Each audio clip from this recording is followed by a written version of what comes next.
feel like a whale.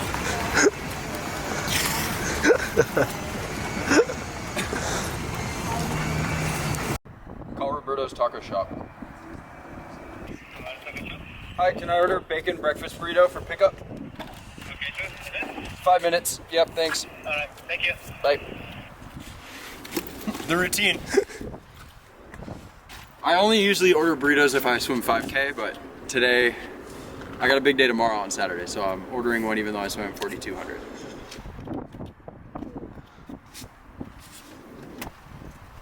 All right, Justin, what's the update for the people? All right, week 7 tomorrow. Last week has flown by. I've made a ton of quick progress, which is so exciting, honestly. The first month on crutches was just so painful. I mean, I was in denial for a couple weeks, and then I went down and just decided to give up, throw in the towel, which is kind of what you have to do when you're dealing with stress fracture. You just eat pizza and drink a couple beers and decide, I'm done training, I'm gonna get out of shape, and this is okay. So there's this acceptance period. And then there's this day by day of building back and starting the journey, the long, slow, steady journey back to health.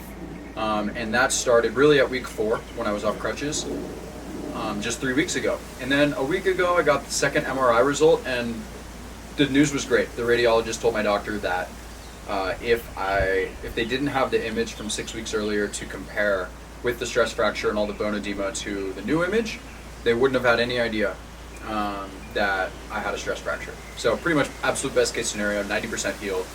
So I'm conservatively returning to running with the use of an anti-gravity treadmill, courtesy of very generous man at UNLV, who's let me use it whenever I want. And I've had a lot of mixed opinions on the right way to return to run. It's much more of an art than a science, listening to the body, but being really, really conservative. So 1 hour of total running this week with 80% body weight, mostly run walks. Today we got the Alter G, the boost treadmill, courtesy of UNLV, which is pretty awesome. We have 24/7 access to this place to help with my running rehab. So today I'm running at 80% body weight, 10 by 2 minutes with 3 minutes of walking between each rep. Very excited to be running. I don't want to know what my heart rate's going to be at 7:30 pace at 80% body weight. What is it typically?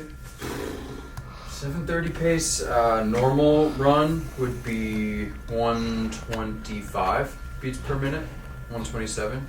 So like in the This would probably 130s. be like in the 130s, even at 80% body weight.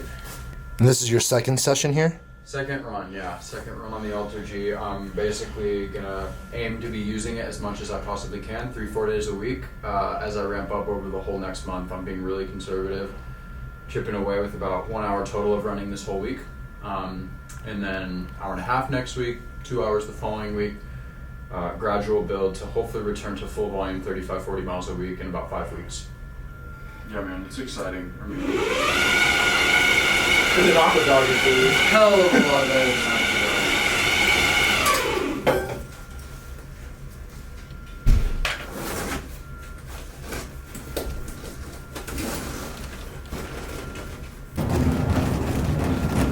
Oh, this is cool seeing you run again. Oh, baby steps. It does make you wish you were like 135 pounds instead of 165.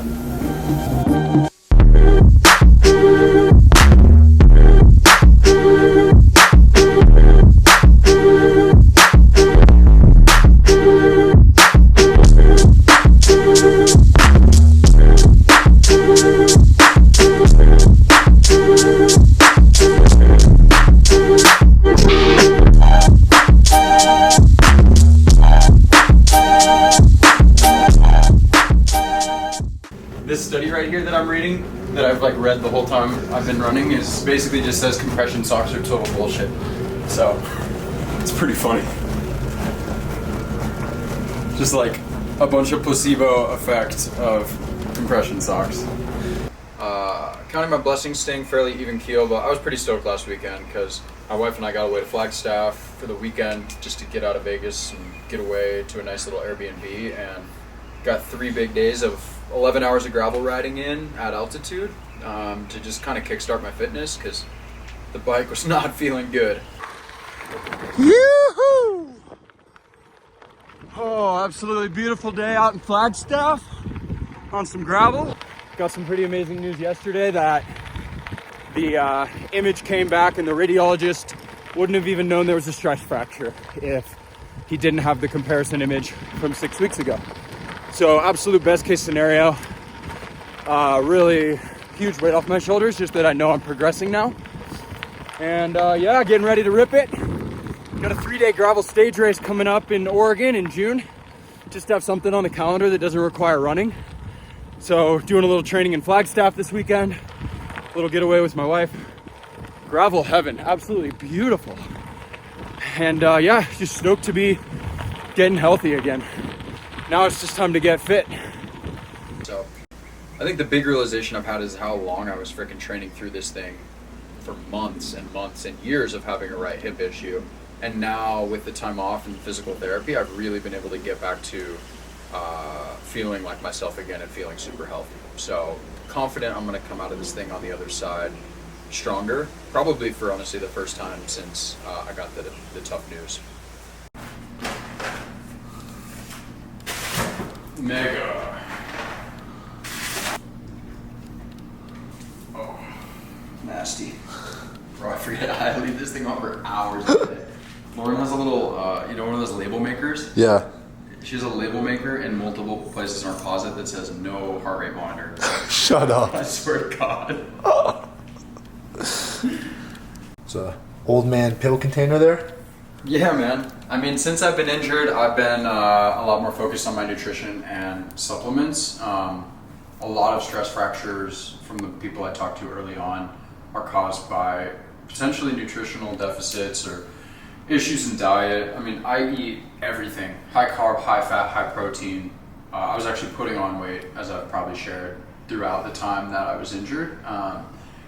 But you can never be too careful. And so there's a few things I've added in that I thought might be helpful for people, and definitely things I'm going to be continuing to do every single day for as long as I'm racing at this level. So the first is a bone strength multivitamin that I got on Amazon, Naturello. Don't know if it's good, but it seems to be working well. Vitamin D, C, K, and zinc, and lots of calcium. The second is actually after I did a blood test, I had low ferritin levels. And so on the feed, I checked out the Thorne Iron supplement. And I'm excited because I'm going to be retesting my blood in a week or two. I've been taking one of these every day and it hasn't upset my stomach, which is like the big knock on iron. So because I had low ferritin from the blood levels, that could have led to low energy throughout the day. I was needing to take some naps here and there. And since I've been taking that supplement, I felt way better throughout the day. The other one that really has surprised me is the Pillar Performance Triple Magnesium. I've been taking this every night for the last month. I have 1 scoop left tonight, and I'm gonna have to restock on the feed. But yeah, amazing product, honestly. I had heard that magnesium would help me with my migraines, which I've been having over the last couple years, but I had never really given it a try, and now it's been helping me sleep better. Definitely noticed way deeper sleep, and I wake up immediately refreshed. And I wasn't really a poor sleeper before, haven't had that many issues, but especially after a long hard day, the triple magnesium about 30 minutes before bed has been amazing and tastes good. And so I've been swapping out my late night like 4 scoops of ice cream snack for the magnesium. And I know it's gotten a lot of hype from all the sponsored pros at the high level, but it's pretty legit. Encourage everyone to try it out. The other one is SwissRx Collagen. This one's more hit or miss. Honestly, it's expensive. I've bought it and on the feed, which is great. It's their in-house brand. It's really high quality. It tastes amazing, but I just throw it in my protein shakes or my smoothies because I've tried some other collagen brands and they taste like cow carcass. But this one, super clean. Hopefully it's helping again. It's hard to tell because the MRI showed progress, and if you've been following my recovery journey, I've been doing absolutely everything between crutches for a month, the ortho laser, rest and recovery, eating relatively healthy, plus all this other stuff. It's always hard to say what's exactly helping the bone heal, but the reality is this is a whole holistic picture, and I'm back training 20-25 hours a week now and really taking better care of myself, I think, than I ever have. So exciting. And yeah, hopefully you learned something. And if you have any other ideas on supplements I should be taking or considering, I would welcome them. Anything but EPO is on the table. That is within WADA regulation.